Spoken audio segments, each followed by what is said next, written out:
to my channel. As you guys know, Spider-Man 2 drops this week. I will not be getting to it yet because I am still playing Spider-Man, the first one, that was originally for PS4, but I'm playing it on PS5, so it's the remastered version. But I am so addicted to this game, it is not even funny. I am having withdrawal right now. I'm not home. I'm with family and friends this week, celebrating a bunch of birthdays, and all I can think of is getting back home to my Spider-Man game.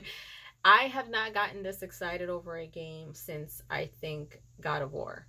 I got addicted to God of War and I was just like nonstop playing. And so I felt it was only right for me to start from the beginning with Spider-Man and not jump right into Spider-Man 2 because I know that there's a lot for me to unpack. I just, for the first Spider-Man game, I'm at the part where Miles Morales has been introduced.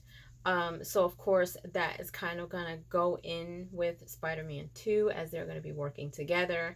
And then there's the Spider-Man Miles Morales game that I have to play before Spider-Man 2. So I just think it's only right for me to play in order so I can get the gist of everything and prepare myself for Spider-Man 2. But nonetheless, I'm going to get to it eventually. But I'm having lots of fun playing it. So we've got a review from IGN. Let's go ahead and check this out. Hey man, glad you could make it. With Marvel's Spider-Man 2, Insomniac has the unenviable task of following up two riveting superhero fantasies full of excitement and heart. While that may sound like a good problem to have, the question becomes, where do you go from there? Well, its answer is to double down. Double down on Spider-Man, double down on the size of the map, double down on explosive action sequences.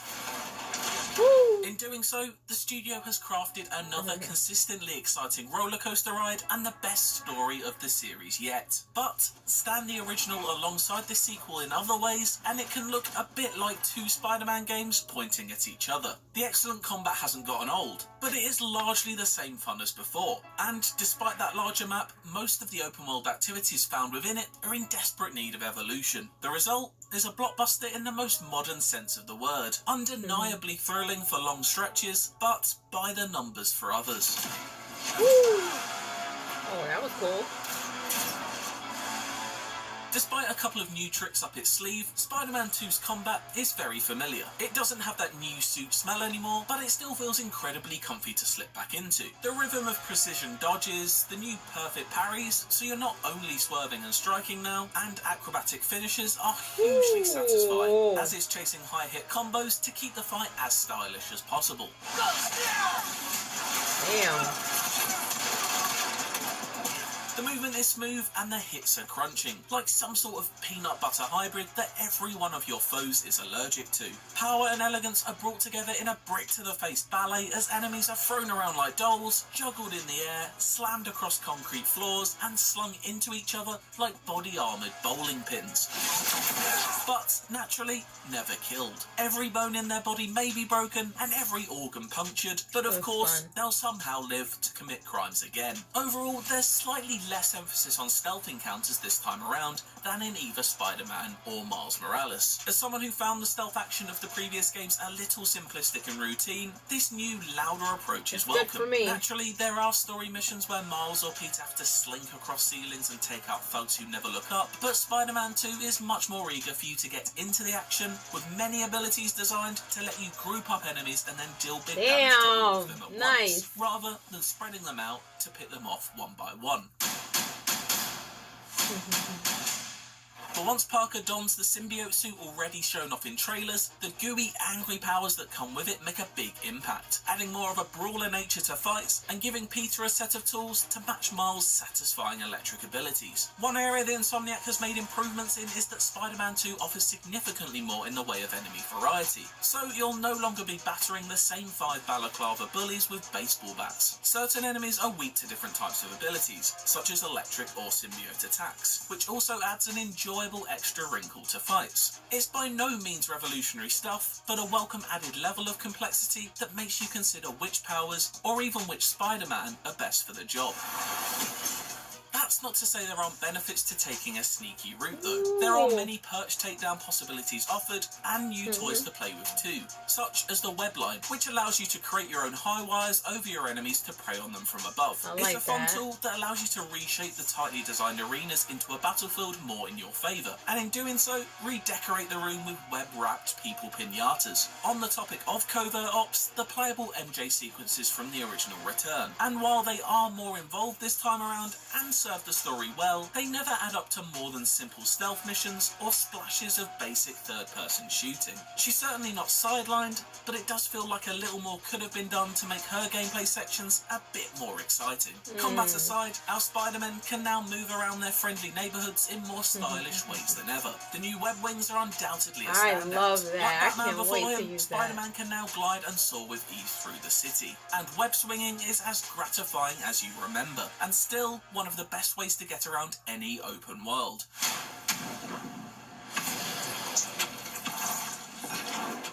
The story swings just as elegantly between upbeat hijinks and solemn moments of reflection. It's undeniably a fun time to don the suit and enter a Kratos-like rage mode where you push in both thumbsticks and start one-hitting everything in your path. But the writers never once forget to take their eyes off the humanity inside these superhumans. The same can be said for both its heroes and villains, as Spider-Man 2 tackles the reasoning behind each character's actions and the good that can hide in the shadows of evil. Avoiding spoilers, the basic premise revolves around Kraven the Hunter, who is, well, craving a hunt. For those uninitiated in the character, he's essentially the Predator, an apex hunter blessed with super strength who has chosen New York as his next hunting ground. The great hunt begins. It's a great starting point that sends the city's hero and villain dynamic into flux as he sets his sights on the biggest prey possible. There are also smaller stories at play though, ones that may seem less important when compared to the citywide chaos, but feel like potential world enders to those who inhabit it. Both Spider-Men tackle the most extreme examples of trying to manage a work-life balance you can imagine, exploring a range of personal issues including strained relationships and loss that plague us as humans, no matter how superpowered we may feel. It's the best written story in the series yet, if still a little cheesy at times, with performances worthy of the script. It's a real triumph that manages to cover such a wide spectrum of themes without suffering from tonal whiplash. You made it! I thought you said this was a startup. Primarily a Peter Parker story, Spider-Man 2 explores his relationship with MJ and the reintroduction of childhood best friend Harry Osborn into his life. It's always compelling to watch him contend with which pieces of the past to leave behind and what future self he wishes to be. No matter how hectic a scenario gets though, he always has a quippy one-liner ready to be expertly delivered by actor Yuri Lowenthal. I really should have stretched. Miles still gets his time in the spotlight however, and has some fantastic moments towards the end of the main campaign. Even if some of the more interesting explorations of his Puerto Rican African-American culture are reserved for side missions. Obviously, what you take from the story and its diverse cast of characters will be unique to you. On the surface, it's another thrilling superhero story packed full of surprises, cameos, and Easter eggs. But there are deeper meanings to be found here too. Mr. Morales, is it? Are you sure this isn't something you can handle yourself? I'm sure. Spider-Man 2, and to an extent all great Spider-Man stories, tackle themes of adolescence and puberty, a time of uncertainty for even the most normal of teenagers trying to control bodily fluids. I gotta get better at fluid management. We join Miles at this exact point in his life, with family ties straining, friendships facing new challenges, and life decisions of genuine importance being posed for the first time. Actor Naji Jeter displays all the range needed for the role, continuing to excel as a younger Spider-Man, maturing before our eyes. Maybe one of those scholarships has my name on it. For Peter, these themes manifest in a much more physical sense. He's in his early 20s, so has already navigated the difficult years that Miles finds himself in. But thanks to the symbiote suit, he's working his way through yet more bodily changes. This physical manifestation is also representative of mental health issues that have developed for each Spider-Man. Venom hangs over the main characters like a spectre of grief, drenching them in black as if in a state of mourning. The story does a great job at gently exploring these issues and how, when not healthily addressed, personal demons can eat at us and lead to people we care about being unintentionally caught in the crossfire of the anger and pain those feelings can produce. Of course, a hero is nothing without its villains, and Spider-Man's rogues gallery is almost unparalleled. Outside of the likes of Venom, Kraven and Lizard seen in the trailers, Insomniac has kept many more hidden up its sleeve. I won't even hint at any of these except to say that Spider-Man 2 opens with a bang, offering up a sense of scale not previously seen in the series. It's an adrenaline-fueled reintroduction that tests how well you remember the combat, as well as providing a few new tricks. It's also the start of one of the new side story villain threads that are optional, and while those don't offer anything overly new in terms of gameplay, they do add valuable extra scraps of story. Speaking of boss battles, that's one area that Spider-Man 2 takes a noticeable step up. Hey, Doc. Oh! Ready for your annual physical? There are evolving brawls packed full of danger that put all of your skills to the test. Dodges and parries are key, as well as using environmental tools dotted around the arenas for your benefit. The latter third of the campaign essentially becomes a boss rush mode that will put the sturdiest of thumbs to the test. Not necessarily because it ever gets too difficult, but because of the sheer number of times you'll be hammering that square button. These later stages are where the majority of Spider-Man 2's thrills lay, however, as it really hits its stride late on and emphatically wraps up a tale with miles of emotional depth that never once threatens to peter out. Your dad used to give me that exact same look.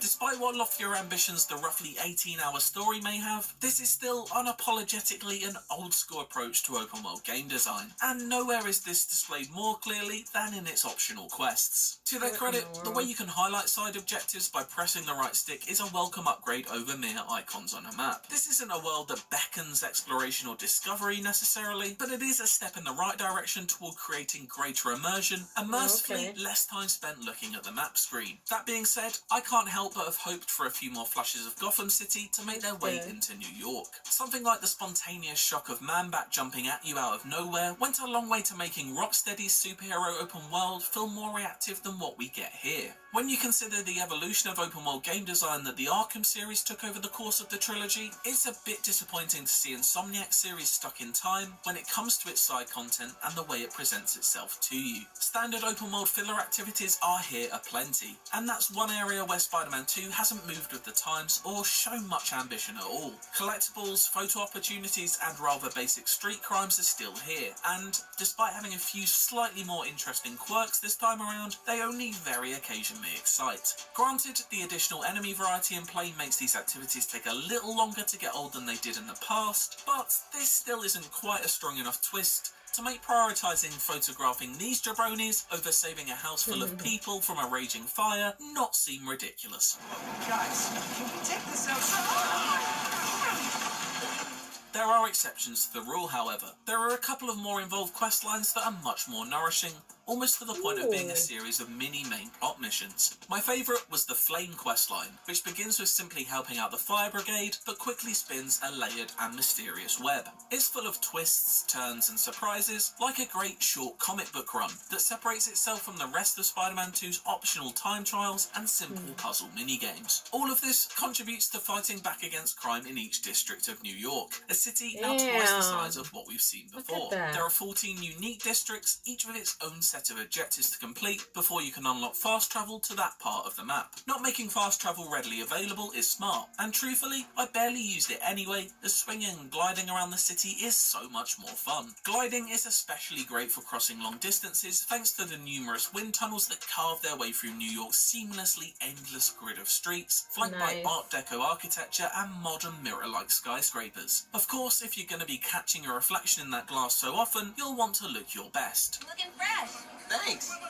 You too. Fear not, there are dozens and dozens of suits to unlock, with myriad colourful skins to pick from on each of them. From modern interpretations of classics to returning fan favourites, there are treats waiting for Spider-Man fans of all generations. In keeping with Insomniac's track record, the music behind it all is stellar, with Miles and Peter's respective signature tunes playing depending on who you're controlling. A highlight though is the theme that follows in Kraven's footsteps, which bears more than a passing resemblance to Howard Shaw's Uruk-hai War March from the Lord of the Rings score.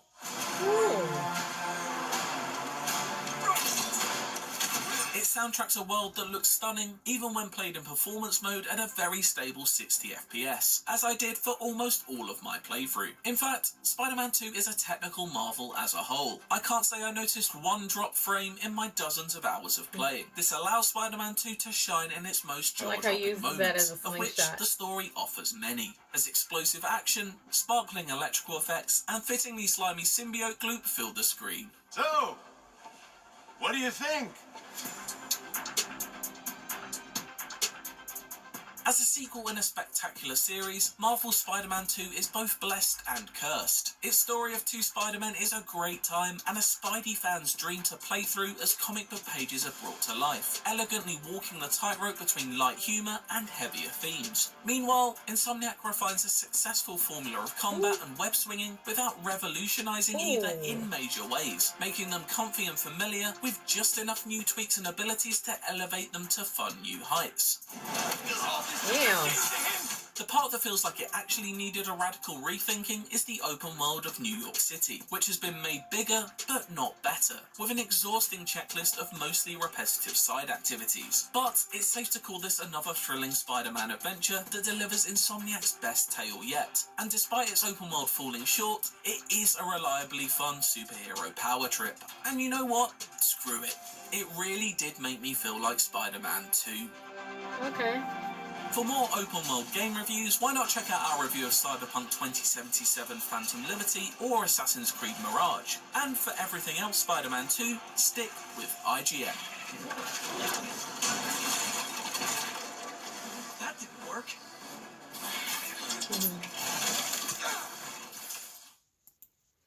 All right. Well, he gave it an 8. He stated that there were pros and cons. Of course, everyone is different.